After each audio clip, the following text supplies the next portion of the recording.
যেভাবে বিসিবিকে যেভাবে এখন আর বাংলাদেশ ক্রিকেট বোর্ড এটা নাই, এটা হয়ে গেছে হচ্ছে বাপের দোয়া ক্রিকেট বোর্ডে পরিণত হয়েছে।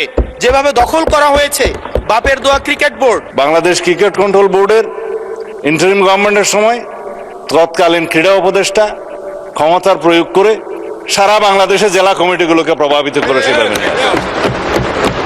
আমরা এখানে কোনো বাপের দোয়া মায়ের দোয়া করি না। এখন এতদিন পর্যন্ত শুনতাম মায়ের দোয়া পরিবহন আছে, আজকে মাননীয় সদস্যের কল্যাণে দেখলাম বাপের দোয়া কমিটিও আছে। আমরা যদি দেখি সাংবিধানিক প্রতিষ্ঠানগুলোকে যেভাবে নগ্নভাবে দলীয়করণ করা হচ্ছে, ইতিমধ্যে বাংলাদেশ ব্যাংকে যেভাবে দখল করা হয়েছে, যেভাবে বিসিবিকে যেভাবে এখন আর বাংলাদেশ ক্রিকেট বোর্ড এটা নাই, এটা হয়ে গেছে হচ্ছে বাপের দোয়া ক্রিকেট বোর্ডে পরিণত হয়েছে। যেভাবে দখল করা হয়েছে বাপের দোয়া ক্রিকেট বোর্ড, এবং আমি যখন এই জায়গায় কথা বলছি ঠিক এই মুহূর্তে 28 জন বিচারককে মাননীয় স্পিকার তাদেরকে শোকজ দেওয়া হয়েছে। তাদের ব্যক্তিগত তাদের চ্যাট গ্রুপে তারা হচ্ছে তাদের মতামত প্রকাশ করার কারণে বিচারকদের হচ্ছে মাননীয় স্পিকার শোকজ দেওয়া হয়েছে। এই বাস্তবতায় আমরা এই গণ অভ্যুত্থান পরবর্তী সময়ে যদি জাতীয় মানবাধিকার কমিশনকে একটা মন্ত্রণালয়ের অধীনে রাখি, স্বরাষ্ট্র মন্ত্রণালয়ের অধীনে রাখি, তাদের মাধ্যমে আমরা নিরপেক্ষ কোনো ধরনের অনুসন্ধান আমরা কতটা পাবো সেটা নিয়ে কিন্তু আমরা সন্দিহান। মাননীয় স্পিকার, আজকে যেই বিলটি উত্থাপন হয়েছে জুলাই গণ অভ্যুত্থানে অংশগ্রহণকারীদের সুরক্ষা ও দায় নির্ধারণের লক্ষ্যে যে বিলটা আনা হয়েছে, সেই বিলে যদি আমরা দেখি এখানে কমিশন বলতে জাতীয় মানবাধিকার কমিশনকে বোঝানো হয়েছে, এবং এখানে 2 ঘতে সংজ্ঞার মধ্যে আমরা যদি দেখি বিশৃঙ্খল পরিস্থিতির অপরাধমূলক অপব্যবহার, এটার ব্যাখ্যাটা দেওয়া হয়েছে রাজনৈতিক প্রতিরোধের পরিবর্তে সংকীর্ণ ও ব্যক্তিগত স্বার্থে সংঘটিত যে হত্যাকাণ্ডগুলো হয়েছে এটাকে একভাবে দেখা হবে। আর আরেকটা হচ্ছে গণতান্ত্রিক ব্যবস্থা পুনরুদ্ধারের উদ্দেশ্য যেই কার্যাবলীগুলো সংগঠিত হয়েছে সেটাকে একভাবে দেখা হবে। মাননীয় স্পিকার, প্রবলেমের জায়গাটা যেটা সেটা হচ্ছে সংকীর্ণ ও ব্যক্তিগত স্বার্থে যে ধরনের সংগঠিত হত্যাকাণ্ড হয়েছে সেটাকে কে ডিফাইন করবে, সেটাকে কিন্তু ডিফাইন করবে এই আইন অনুযায়ী জাতীয় মানবাধিকার কমিশন। অর্থাৎ এই ইনডেমনিটিটা জাতীয় মানবাধিকার কমিশনের উপরে নির্ভর করবে। এবার এই জাতীয় মানবাধিকার কমিশনের যে অধ্যাদেশ সেটা কিন্তু ইতিমধ্যে ল্যাপস করে দেওয়ার প্রস্তাব দেওয়া হয়েছে। এখন এই জাতীয় মানবাধিকার কমিশনটা এটা যে 2009 সালের অনুযায়ী যদি চলে তাহলে সেটা কিন্তু পুরোপুরি সরকার নিয়ন্ত্রিত একটা মানবাধিকার কমিশন। যেই মানবাধিকার কমিশন বিরোধী দল ও মতকে দমনের জন্য ব্যবহার করা হয়েছে, ভিকটিম ব্লেমিংয়ের জন্য ব্যবহার করা হয়েছে, যেই মানবাধিকার কমিশন গুম খুনের বৈধতা উৎপাদন করা হয়েছে। মাননীয় স্পিকার, এই মানবাধিকার কমিশনকে যদি আমরা মন্ত্রণালয়ের অধীনে রাখি এবং ওই মানবাধিকার কমিশনের মধ্য দিয়েই যদি আমরা জুলাই গণ অভ্যুত্থানের এই কার্যক্রমগুলোকে বিচারের এবং নিরীক্ষণের দায়িত্ব দেওয়া হয়, সেক্ষেত্রে এই নিরীক্ষণ কিন্তু প্রশ্নবিদ্ধ হবে। এছাড়াও আমরা যদি দেখি সাংবিধানিক প্রতিষ্ঠানগুলোকে যেভাবে নগ্নভাবে দলীয়করণ করা হচ্ছে, ইতিমধ্যে বাংলাদেশ ব্যাংকে যেভাবে দখল করা হয়েছে, যেভাবে বিসিবিকে যেভাবে এখন আর বাংলাদেশ ক্রিকেট বোর্ড এটা নাই, এটা হয়ে গেছে হচ্ছে বাপের দোয়া ক্রিকেট বোর্ডে পরিণত হয়েছে। যেভাবে দখল করা হয়েছে বাপের দোয়া ক্রিকেট বোর্ড, এবং আমি যখন এই জায়গায় কথা বলছি ঠিক এই মুহূর্তে 28 জন বিচারককে মাননীয় স্পিকার তাদেরকে শোকজ দেওয়া হয়েছে। তাদের ব্যক্তিগত তাদের চ্যাট গ্রুপে তারা হচ্ছে তাদের মতামত প্রকাশ করার কারণে বিচারকদের হচ্ছে মাননীয় স্পিকার শোকজ দেওয়া হয়েছে।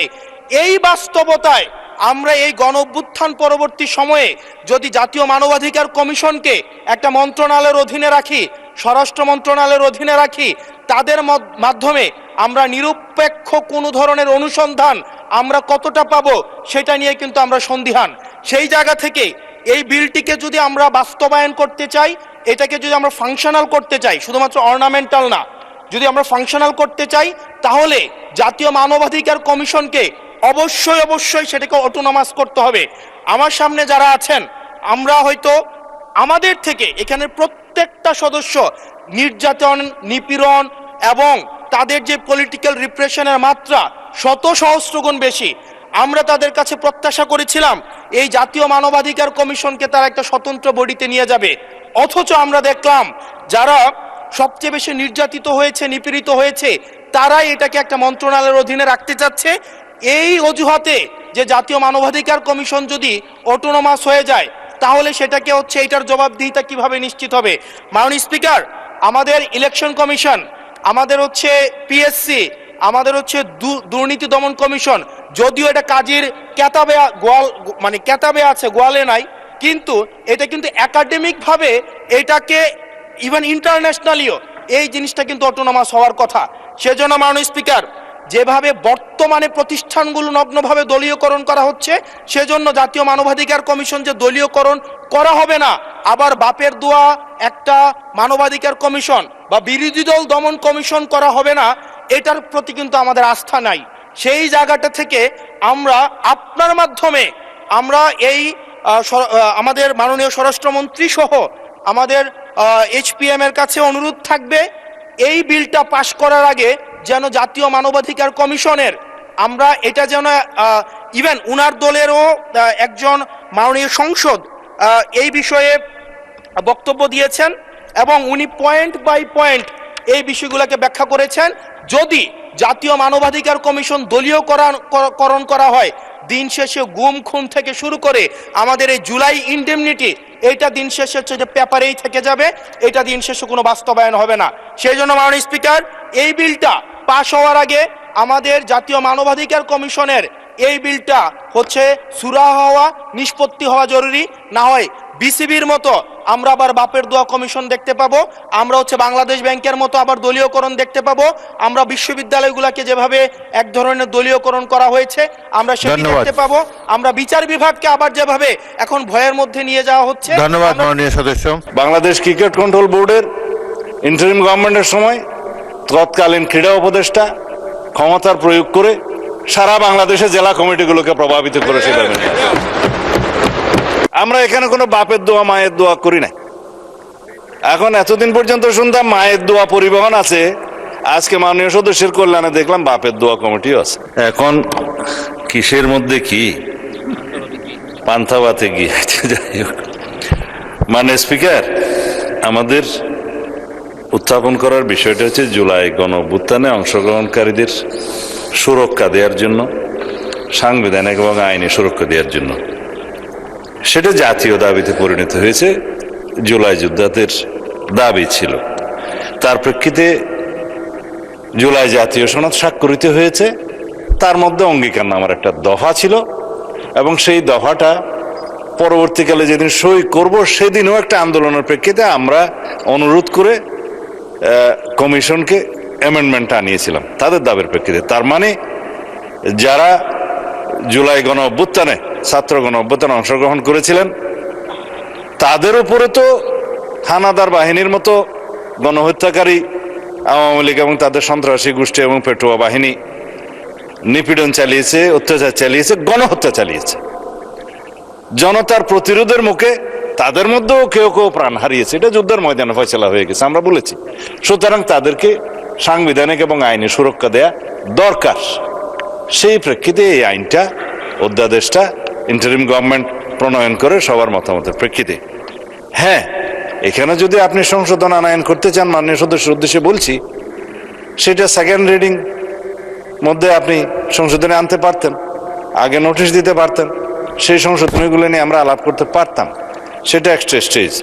এখন বিল উত্থাপনের পরে বা উত্থাপনের অনুমতি চাওয়ার পরে আপনি পারেন বিধি মোতাবেক ৭৪, ৭৫, ৭৬ বিধিতে পারেন, কিন্তু এর প্রেক্ষিতে আমার যে জবাবগুলো আজকে দিতে হবে ফর রেকর্ড, সেই জবাবগুলো আমার বলা উচিত, জবাব দেওয়া উচিত। এখানে ক্রিকেট কন্ট্রোল বোর্ড কিভাবে আসলো মাননীয় স্পিকার? বাংলাদেশ ক্রিকেট কন্ট্রোল বোর্ডের ইন্টারিম গভর্নমেন্টের সময় তৎকালীন ক্রীড়া উপদেষ্টা ক্ষমতার প্রয়োগ করে সারা বাংলাদেশে জেলা কমিটিগুলোকে প্রভাবিত করে সেটা মেনে নেয়। বাংলাদেশে যেগুলো রেজিস্টার্ড ক্লাব ছিল তাদের কাউন্সিলরদেরকে, হ্যাঁ, তাদেরকে প্রভাবিত করে সরকারি ক্ষমতা প্রয়োগ করে এবং হাইকোর্টে যে রিটটা দাখিল করা হয়েছিল সেটা হার্ড না করে পেন্ডিং রেখে, এখনো still it is pending with the chamber court I think, করে সর্বোচ্চ ক্ষমতা প্রয়োগ করে একতরফাভাবে ক্রিকেট বোর্ডের একটা বোর্ডিং করা। তার প্রেক্ষিতে বর্তমান গণতান্ত্রিক সরকার মাননীয় ক্রীড়ামন্ত্রীর নেতৃত্বে তিনি একটা ইনকোয়ারি বোর্ড করে দিলেন কি কি অনিয়ম হয়েছে না হয়েছে ফাইন্ড আউট করার জন্য। সেই তদন্ত কমিটি রিপোর্ট প্রদান করার পরে তারা ডিক্লেয়ার করলো এখানে যথেষ্ট অনিয়ম হয়েছে, আরো অনেক কথা আমি বলতে পারতাম, বলছি না। তারপরে সেটা ডিজলভ হয়েছে, ডিজলভ হওয়ার পরে একটা ক্রিকেট কন্ট্রোল বোর্ড হয়েছে, আহ্বায়ক কমিটি হয়েছে, অ্যাডক কমিটি। কাকে দিয়ে হয়েছে? এই দেশের কৃতি ক্রিকেটার, বাংলাদেশে সবচেয়ে পরিচিত, সারা বিশ্বে পরিচিত তামিম ইকবালকে দিয়ে। মাননীয় স্পিকার, আমি জানি আপনার সময় নষ্ট করছি, কিন্তু ফর রেকর্ড আপনি জুলাই অভ্যুত্থান সুরক্ষা এটার উপর বলেন। ক্রিকেট কন্ট্রোল ক্রিকেট বোর্ডের অ্যাডক কমিটিটা করা হয়েছে। আমরা এখানে কোনো বাপের দোয়া মায়ের দোয়া করি না। এখন এতদিন পর্যন্ত শুনতাম মায়ের দোয়া পরিবহন আছে, আজকে মাননীয় সদস্যের কল্যাণে দেখলাম বাপের দোয়া কমিটিও আছে। আজকে রুমিন ফারহানার দুটি বক্তব্য, সেই বক্তব্যের যথার্থতা আছে, কিন্তু তার আগে আমি বলবো যে রুমিন ফারহানার একটা বক্তব্য আমাকে বেশ নাড়া দিয়েছে। বিএনপিকে ধন্যবাদ জানিয়েছে যে তাকে দল মনোনয়ন দেয়নি। এটা ক্ষোভ, আবেগ নাকি বাস্তবতা প্রেক্ষিতে তিনি বলছেন বোঝা মুশকিল। এখানে ক্ষোভও থাকতে পারে, আবেগও থাকতে পারে, আবার সত্যি সত্যি মনে করতে পারে যে রুমিন ফারহানা হয়তো নিজে মনে করছেন যে আমি স্বাধীন হয়ে গেলাম, আমি স্বাধীনভাবে বক্তব্য দেব। সেই বক্তব্যের কিছু আলামত আমরা দেখছি। যেমন একটি বক্তব্য হচ্ছে, দক্ষিণ এশিয়ার দেশগুলোতে কেন্দ্রীয় ব্যাংকে প্রিন্সটন বা ক্যালিফোর্নিয়া থেকে পিএইচডি ডিগ্রিধারীদের নিয়োগ দেওয়া হয়, আর বাংলাদেশে গভর্নর নিয়োগ পেয়েছেন বিএনপি নেতা এবং সোয়েটার ফ্যাক্টরির এমডি। অর্থাৎ মানে বিশেষজ্ঞদেরকে নিয়োগ দেওয়া হয় দক্ষিণ এশিয়ার দেশগুলোতেও, যে বিশ্ববিদ্যালয় থেকে যারা এই ব্যাংকিং অর্থ ব্যবস্থা সম্পর্কে যাদের পিএইচডি আছে তাদেরকে নিয়োগ দেওয়া হয়। আর এখানে নিয়োগ দেওয়া হয়েছে বিএনপি নেতা এবং সোয়েটার ফ্যাক্টরির নেতাকে। একই ঘটনা বিশ্ববিদ্যালয়ের উপাচার্য নিয়োগের ক্ষেত্রেও দলীয় ভিসি ভিসি নিয়োগ দেওয়া হয়েছে। এই বাস্তবতাটা অস্বীকার করার উপায় নেই। এটা নিয়ে সমালোচনা আলোচনা হতেই পারে এবং রুমিন ফারহানা সেই সমালোচনাটা করছে। আর একটা বক্তব্য দেখেন, যে রাষ্ট্রপতি এবং প্রধানমন্ত্রীর ক্ষমতার ভারসাম্যের প্রতিশ্রুতি ছিল বিএনপির 31 দফায়। প্রত্যাশা ছিল এবার রাষ্ট্রপতি সরকারের অনুমোদিত ভাষণের বাইরে নিজের মতো করে ভাষণ দিতে পারবেন, কিন্তু এতটুকু স্বাধীনতা আমরা একবারও রাষ্ট্রপতিকে দিতে পারিনি। তাহলে কোন ভারসাম্যের কথা বলছি? অর্থাৎ বিএনপি কোন ভারসাম্যের কথা বললো যে রাষ্ট্রপতি স্বাধীনভাবে দিল না? আগে যেভাবে দিয়েছে এখনো সেভাবে দিচ্ছে। তারপরে ভিসি প্রভিসি নিয়োগ, বাংলাদেশ ব্যাংকের গভর্নর নিয়োগ, এই প্রতিটা আলোচনাগুলো চমৎকার। এবং রুমিন ফারহানার কথা এই জন্য বলছি যে 2018 সংসদে বিএনপির মানে সংসদকে মাথায় রাখছিল বলতে গেলে রুমিন ফারহানা এবং হারুনুর রশিদ। রুমিন ফারহানার ওই সময়ের বক্তব্যগুলো এত তীব্র ছিল, ধারালো ছিল, যে দেখতাম যে তার ক্লিপগুলো, বক্তব্যের কার্ডগুলোতে লক্ষ লক্ষ মানুষ লাইক দিচ্ছে, মানে এবং প্রচুর মানুষ দেখছে। তো যদিও আমি এই 18 এই সংসদে বিএনপির এমপিদের অংশগ্রহণ এই 6-7 জন নিয়ে, এটার আমি বিরোধিতা করি, এটা বর্জন করাই উচিত ছিল।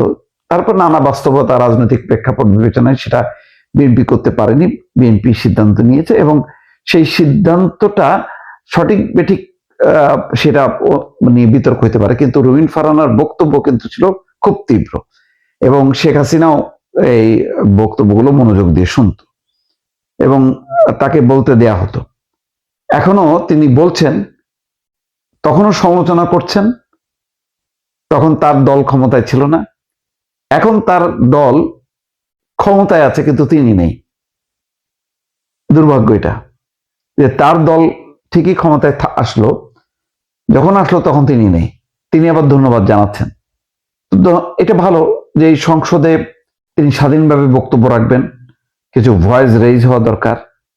আর বিএনপি হয়তো মনে করবে যে রুমিন ফারহানা আজকে তাদেরকে বিরোধিতা করছে নানা পদক্ষেপের, সেখান থেকে তারা শিখতে পারে। আবার হয়তো আহত হইতে পারে, কারণ এখনো সরকারের সমালোচনা, ভুল ত্রুটি, সরকার থাকলে তার ভুল হবেই। ভবিষ্যতে হয়তো রুমিন ফারহানা এই অবস্থানে থাকলে আরো তার মানে স্বর তীব্র হবে, তখন মানুষ বাহবা দেবে, বিএনপি বেকায়দায় পড়বে। বিএনপি যদি কনফিডেন্ট থাকে যে তারা ভুল করবে না, তাহলে ঠিক আছে। কিন্তু রুমিন ফারহানার মানে এইভাবে স্বতন্ত্র কতদিন? সে তো একটা রাজনৈতিক পরিবারের সদস্য, তার বাবা রাজনীতিবিদ ছিলেন, অলি আহমদ ভাষা সৈনিক, অলি আহাদের কন্যা। সেই কন্যা স্বতন্ত্রই থাকবে, কোনো রাজনৈতিক অবস্থান নেবে না? রাজনৈতিক অবস্থান নিলে কোন অবস্থান নেবে বোঝা যাচ্ছে না। ফাইনালি কি বিএনপি সত্যি সত্যি রুমিন ফারহানাকে হারাবে, নাকি মানে সময়ের ব্যবধানে বিষয়গুলো ঠিক হয়ে যাবে? অন্যান্য স্বতন্ত্র সদস্যদের মতন রুমিন ফারহানাও কি আবার বিএনপিতে ফিরবে কিনা, এই কথাগুলি বারে বার আমার দোলা দেয়। এই কারণে গত 8-10 বছরে বারবার রুমিন ফারহানার আলোচনা শুনি, টক শো শুনি, তার বিভিন্ন মিডিয়ার যে টক শো গুলো হয় সেখানে অংশ নেয়, পার্লামেন্টের বক্তব্য, তার নিজেরও ইউটিউব চ্যানেল ছিল, সব মিলায় আলোচিত হয়ে, কিন্তু কেন জানি দলের সাথে অ্যাডজাস্ট করতে পারলো না রুমিন ফারহানা। এখন দল কি জেলাস করে, নাকি তার নিজেরই এমন দলের উপরে তিনি নিজেকে ভাবেন যে দল তাকে অ্যাকোমোডেট করতে পারেনি? এগুলো নিয়ে হয়তো ভবিষ্যতে বোঝা যাবে যে একটা এক্সাক্ট একটা রাজনীতির কোন সমীকরণ এসে রুমিন ফারহানা শেষ পর্যন্ত তার অবস্থানটা নিশ্চিত করে। দর্শক।